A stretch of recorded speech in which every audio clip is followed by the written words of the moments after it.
Blade right here on Pass the Salt.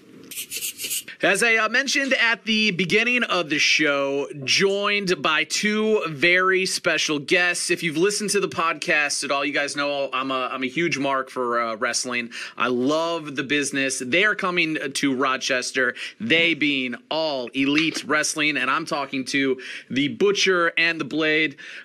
Butcher is on our left in this one, or our right, excuse me, Blade on our left. I got a little flipped in there because, you know, their name is the Butcher and the Blade, not the Blade and the Butcher. How did you guys settle that, by the way? How did you guys figure out who was going to be the first on the marquee?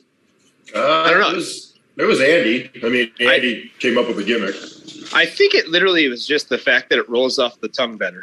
Yeah. Like, that's it. Like, but no big the ego. Blade and the Butcher sounds like, backwards. Blade, you were like, I have to have my name first.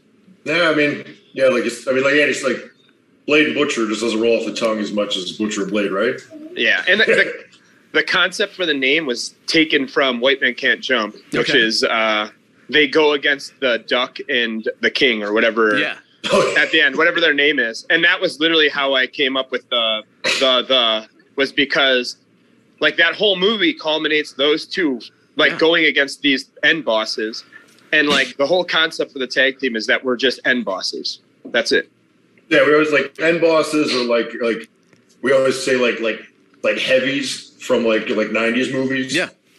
Yeah, like Andy always uses the example of like the dude from Roadhouse who's just like had like a knife in his boot and like a shell necklace and rips people's throats out. But, like they never explain any of it. Yeah, they legit never explain the fact that guy's wearing like a native like bone necklace.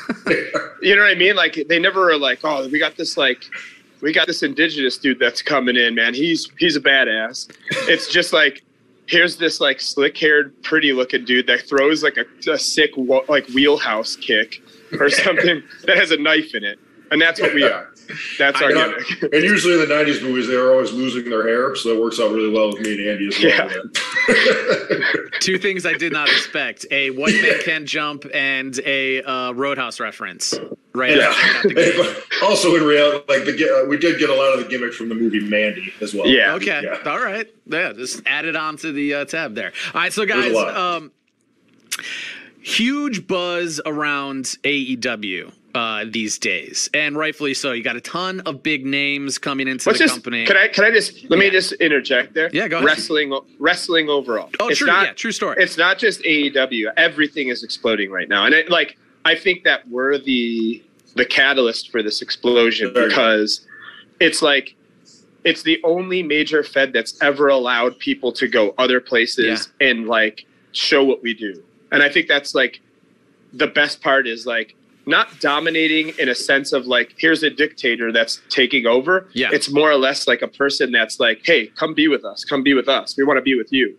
And I think that's like the explosion. Is that because you guys feel like this company is more like of the people? It's ran more so, or kind of created by the boys per se, by the wrestlers. I mean, you have a bunch of EVPs who are in the business. Yeah, I mean, to answer your question, I definitely think yes. To answer your question, yes, I agree with that. I think. Sorry, I'm losing my place. Keep going, guys. So being so wrestler friendly, I mean, like that's got to be a big appeal to a lot of these top talent to come to AEW. Yeah. Sorry, go ahead, Andy. I think the best part about it too is like because it's ran by wrestlers, you're changing the culture. They're not like making the same mistakes. You know what I mean? Like over and over again, they're trying not to. And when those mistakes happen, instead of like burying it, we accept it. We and then we move forward. We say like, hey, we messed up on that one. We move forward. And like, I think we've been so like in the dark that if something does happen outside of wrestling with a wrestler, it has been like, just like attack. And you don't even really give anyone the chance to like explain themselves. And I think that's another thing why the culture is being changed is because we're changing it like on the time instead of like waiting, if that makes sense. So to reiterate what I was saying before, it just, to answer your question, I think a lot of it has to do with, like, there are times where, like, AEW just just gives the fans what they want, and it works. You know what I mean? Mm-hmm. Yeah, and you guys mentioned that wrestling as a whole is on this high, and it totally is. And if to use a metaphor, if this was the ball, AEW is the bell of the ball. So how exciting of a time is it to be a member of this organization, considering you guys are the talk of the wrestling world? Yeah, it's a lot to be grateful for, and it's a lot to it's easily to forget that we're in such a good spot right now. You know what I mean? I mean, especially like with me and Andy's stories, you know what I mean? Like, this is my first like full-time wrestling job. This is like Andy's first wrestling job. And the fact that, we have these jobs in like the top company changing things right now is, it's a really good time for us and for everybody. How much, though, with all this like good buzz and all this top talent coming in, does that change for you guys? Because it's hard to believe it. You guys have been here almost 2 years now. You made your AEW debut in November of 2019, and the company is done almost a 180 in terms of its visibility and just the amount of talk that it has, not only in wrestling, but outside of wrestling as well. So how has that changed it for you guys as well? Because I imagine it's a lot harder to get booked on these shows and to have viable storylines than it was 2 years ago when you guys first made the jump to AEW. I look at it, I think it's great. I think it's great. Adam Cole, Daniel Bryan, Punk, all these guys came in, and it's just more reason for us to work harder. And you know what I mean? Like, that's the way I look at things is, the way you're talking, like Punk, Bryan, all these guys, like their career paths have nothing to do with my career path or his career path. It's all separate. You know what I mean? Yeah. So it's just more reason for us to work harder and keep doing what we're doing. And that's to say that too is like, I think that like with AEW, like you really don't hear everyone. It's like our iron sharpens iron. Like everyone's under that same like tutelage, like ethos. And then like if you're the guy that's like going like, oh man, like I can't believe they just brought Daniel Bryanson in. You're like, what? Like why wouldn't they? If they have the option to do that, like yes, of course. And that only is going to make me and Jess work harder. You know what I mean? Like if those dudes are in here, I'm hitting the gym every single day. I'm doing cardio every day. And I'm not sulking about it. I'm saying I want to be in a main event with those dudes. You know what I mean? Yeah. Like if there was ever an opportunity, Daniel Bryan, oh my God. Bryan Danielson. Bryan Danielson and CM Punk versus like the Butcher and the Blade all day long. Yeah. I'm training for that. You know what I mean? Yeah, and you mentioned like those type of opportunities as well. And before we mention the Rochester show, which is happening this week, Wednesday, tomorrow, you guys just finished up a nice little round in New York City with a Grand Slam, and you guys have that match on Dynamite. What was that show like, and just those whole few days of being in NYC and Arthur Ashe Stadium? That's the largest crowd I've ever wrestled in front of. It was over 21,000 people.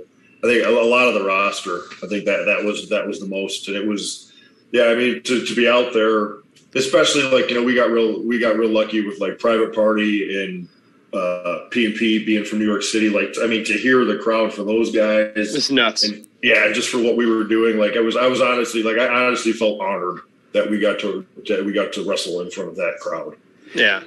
And you guys make your way back to Western New York this week. And what I've noticed in AEW, and it's always happened in wrestling in general, but I feel like more so in this company, it's that, yes, you have your good guys and your bad guys or heels and faces. But whenever somebody is in their hometown or close to their hometown, it almost doesn't matter what their character is. What are you guys expecting this week in Rochester, where you guys are in your backyard, so to speak? You go first, Bush. I literally have no idea what to expect. Like, do you guys care for that matter? Like, do you want to be booed even though you're in your hometown? I like that kind of stuff. Like you're saying, like, you know what I mean? We're typical bad guys, but like, this particular night we're close to our hometown, so like there's a mix. You know what I mean? Like I like all that stuff. I always say like wrestling fans, you know what I mean? Like they paid their money, they can cheer and boo whoever they want. You know what I mean? So I think it adds like a fun aspect to everything. Yeah, I've been trying to do this thing where I don't hear the crowd until I go out there. I was injured for like 4 months. Like he got to like witness like crowds. So like since it's been back, I've been trying to stay away from the crowd as much as possible. So like New York the other day, I didn't hear the crowd until we were like in gorilla position waiting to like walk out. And it was insane. Like it was like absolutely insane. So I don't want to like give myself an expectation for tomorrow and then I come out and like there's nothing. So I'm just staying optimistic and saying it's going to be really awesome. The match is going to be great. And yeah, if we get booed, if we get cheered, it's going to be really cool that we'll be in front of like quite possibly half of our hometown crowd. You know what I mean? With Rochester. What is the biggest show you guys have wrestled like around your hometown? Because I haven't mentioned at the top of the pod, and a bad hosting job on my part. You guys are Buffalo natives, right? So yes. Yeah, Buffalo, New York. What's the biggest show that you guys have wrestled closest to your hometown? I imagine this is going to have to like, you know, dwarf it probably, right? Yeah. No, I mean, I think yeah. it would definitely be the Every Time I Die Christmas show, right? Yeah. I think it was like last year we wrestled in front of like 3,800 people, or 2 years ago. Yeah. So like that was probably the biggest crowd we'd wrestled in front of. And then, you know, signing with AEW, like we came out of the ring and there was like 10,000 people there. Like it was like insane. So this week's show, I want to know if you guys can give us any insight for wrestling fans. They obviously know Rochester, hometown of Brody Lee, who was actually supposed to make his debut at this Rochester show when it was first scheduled to be in Rochester, which seems like it was 5 years ago now. It was supposed to be in Rochester. So can we expect anything to honor the late, great John Huber? Yeah, I think... Knowing Tony Khan, yeah, I would say so. Yeah. I mean, it's going to be huge. And I think, like, just from the tribute show, like, I'm still riding from the high of that tribute show, man. Like, that tribute show is one of my favorite matches I ever had because of the severity of what it meant and what it was. And I think this match tomorrow is going to be there, too, because I think no one's really talked about it, but everyone's going to go extra hard because that arena is filled with him. Mm-hmm. You know what I mean? Like he's going to be a part of every single person in that place. And like for us to just kind of take this match lightly would be pretty dumb. It's I think Andy's onto something there. Like, yeah, like a lot of the roster, we haven't really talked about it yet, but I bet you tomorrow there's going to be a lot of the same feels from the tribute show where it's just like, hey, this is for Brody. You know what I mean? Like, yeah, for sure. And I imagine you guys were probably pretty close with Brody, right? Yeah. Yeah. He was way more closer than I was. I knew him.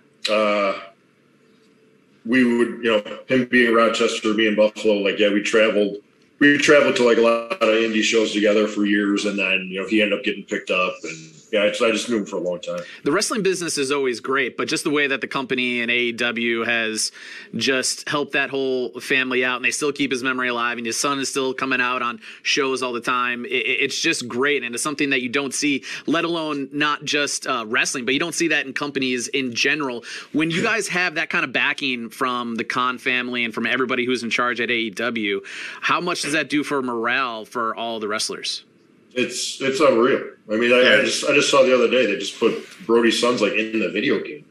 That's awesome. Crazy. Yeah, you know what I mean. Just him getting to go out with the Dark Order and Ty and stuff, and just, you know, him backstage and everything. Like Brody's family always being backstage. It's amazing. It's very heartwarming and it's great. Yeah, that's it. Like being like, just to elaborate on this, like. Messing up in the ring, like Tony is so for us. Like Tony Khan is so for us as the wrestlers. He loves the roster so much that like I almost feel like if I do something out there that I do a mistake or I do something that isn't good, I always feel like I'm letting him down. So I always have to apologize. Like I'm sorry. And he's always like, dude, it's cool. That match was great. And you're just like I always feel like my expectation is high because I don't want to let him down because he's so good to us. Okay. I see Andy go over to him, and I know like what you're stressed about. And I can tell Tony's just like, what? Yeah.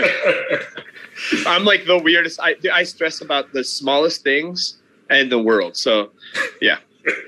It's nice to know that a company isn't stressing about those things. Yeah. No, it is. It's nice to have your boss's support, no matter like what line of work that you're in. It always it improves the morale and it improves your work as well. It makes you want to work hard for them. To go back to your guys' personal journey, and to your standing in the company now. You guys have been teamed up with the Hardy family office, right? And so you're getting to work with a guy like Matt Hardy. What is that like? And is he giving you guys his, like his secret, his trade secrets and all that kind of stuff? I imagine that advice has to be invaluable. Matt is like, I've known Matt for a while. We've never really like worked together, but like I'm so like together like HFO we are now. Yeah. I've just always known him, but now like working together, like the amount of insight, he's also very inspirational. Like, yeah, man. For as long as he's been around and as much as he loves wrestling, and I mean, going the extra mile with like pre-tapes and cell phone promos and his social media work, like it's just, it makes you feel lazy. It's just like, this guy's been around that long. He's made X amount of dollars and he's still working this hard. Like, man, I think Matt's awesome. That's like the one thing I think is like what Jesse's saying is like the work ethic on that guy is, if you can't be inspired by that, like you are definitely not made out for hard work. Like it is like he's doing stuff constant. He had a child, and like the night before he wrestled and like drove home like straight to North Carolina, had the baby, and then was like back. I mean, like that day he like posted a cameo or something. Like, like dude, you just had a baby. Like, chill out for a second. Also, one of my favorite Matt Hardy things is if you end up staying on the same floor as him in the hotel, is sometimes at like 11 in the morning, you'll just hear him doing like broken Matt Hardy, like cameo promos, like in his hotel. Like you're just walking the hotel hall and you can hear it down the hall. Yeah. It's awesome. How does something like that come to be? Because like it doesn't when you guys first started running with them, it doesn't seem like a natural thing that I'm like, oh yeah, the Butcher and the Blade are going to be, with, Hardy's faction. Is that something you guys approach somebody with, or is that somebody comes to you with? It's like, I feel like people said the same thing when we were with Eddie Kingston. Yeah. I thought us and Eddie Kingston was a good fit. A lot of people were like, oh, it's like a weird mismatch. And then same thing with us in like the HFO. Well, you guys have history with Kingston, right? I didn't know this because you guys ran with him a lot on the indie circuit, right? So yeah. Same. I've just known Eddie for a long time, and so it's like mismatching with Eddie and like mismatching with HFO, but it's like to me that stuff reminds me of like very like ECW-ish. Yeah, and they would like pair people up, but they would always make it work. Like that's and this does work. I mean, like I think because people were so used to like a certain product for so long, so you're mentally having to like recalibrate certain things. Like the rules aren't all the same as they were. If you think about it, sorry, go ahead, Butch. I say if you think about it too, like Matt is known. Like Matt has a huge following in this for a singles career. Yeah, but like he's known for tag team wrestling, and like.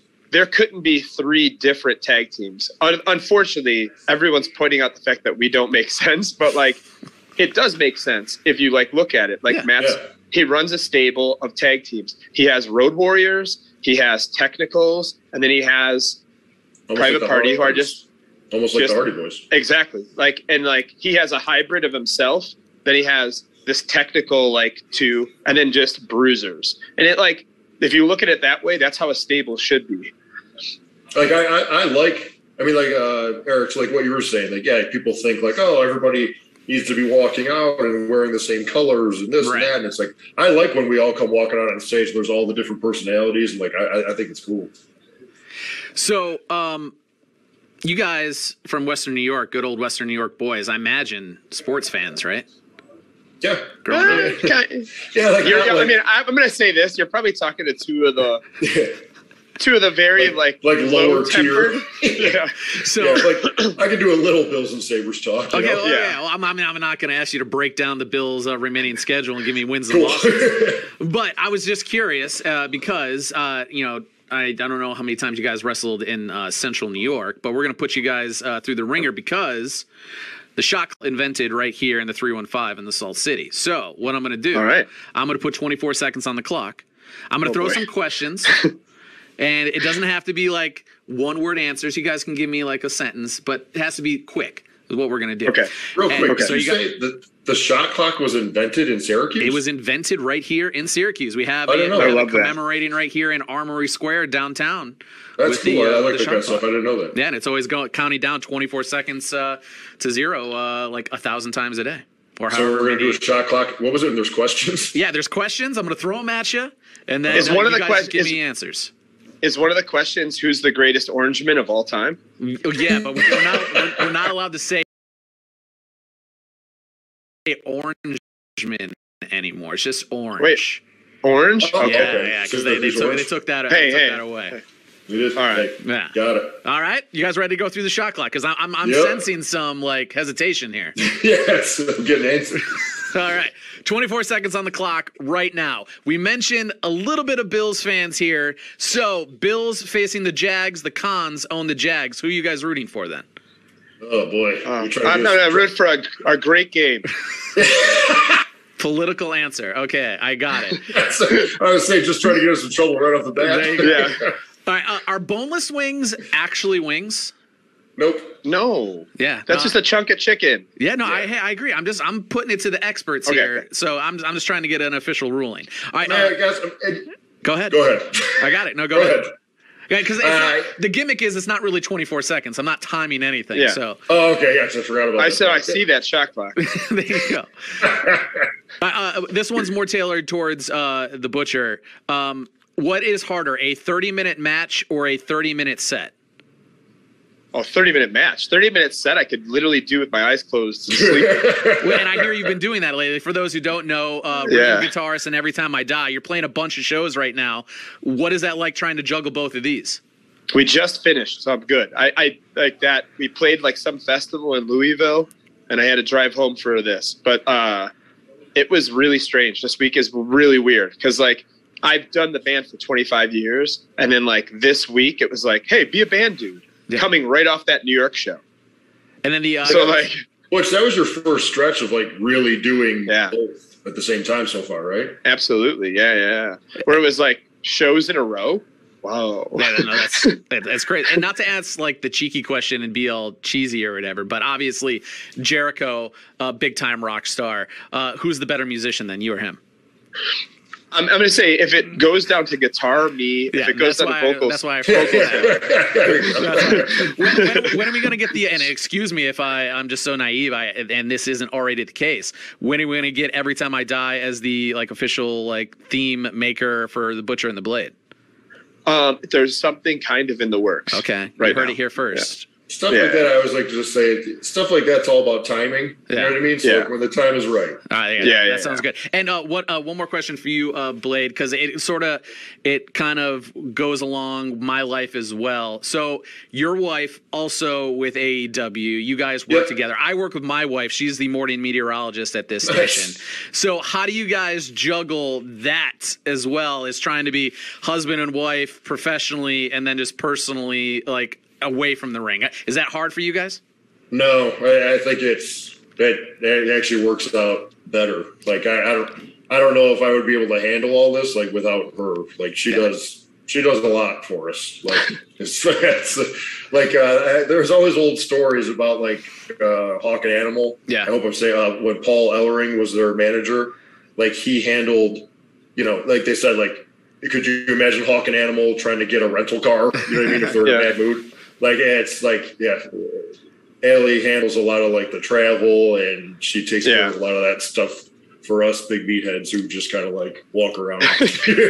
No, it's good to know. My wife, she works like the morning shift, so I just don't really see her anyway. So it's like we Oh, no. work together, but Yeah. we don't work together at the same time. No, we're the opposite. We're everything is but it works out great. Guys, I'm so looking forward to the show here on Wednesday. I appreciate you guys making time, and I can't wait to see you guys do your thing Wednesday nights in Rochester at Blue Cross Arena on AEW Dynamite. Thanks so much for joining Thanks us. for coming, man. That's super cool. The greatest Syracuse orange, by the way, is Yeah. Lawrence Moten, right? Yeah, Obviously. I think some would argue it's Carmelo Anthony, but Lawrence Moten was great. He wore high yeah, socks. he was fantastic. Lawrence Moten is awesome.